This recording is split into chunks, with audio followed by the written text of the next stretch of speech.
The Armenian government has finally issued a new law, and that law is now the Armenian diasporans will not be allowed to have citizenship, but they will be able to apply for residency.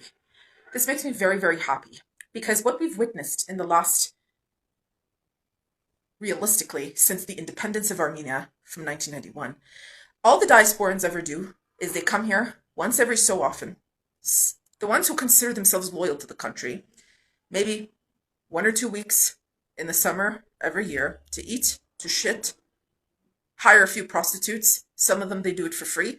They leave the country. Other ones, they get their citizenship and they come and they visit once every 5 years or 10 years. And they don't contribute. They don't do nothing. And then there's someone such as myself and Caroline from Go Green Armenia. And there are some others, not many. But we spent our entire lives, our entire savings. We work 7, 8 days a week, 8 days a week, all day, every day.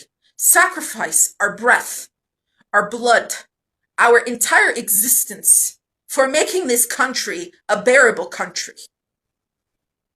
So this is one of the best things that could ever happen.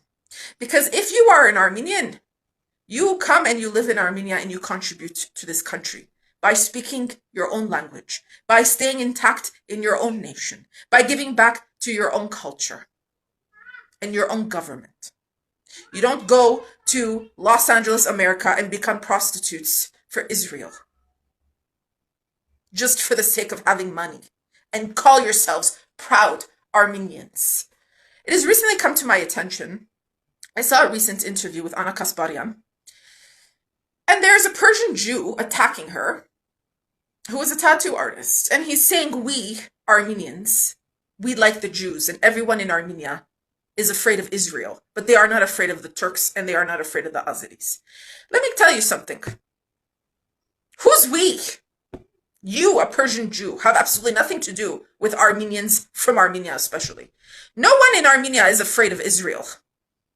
No one.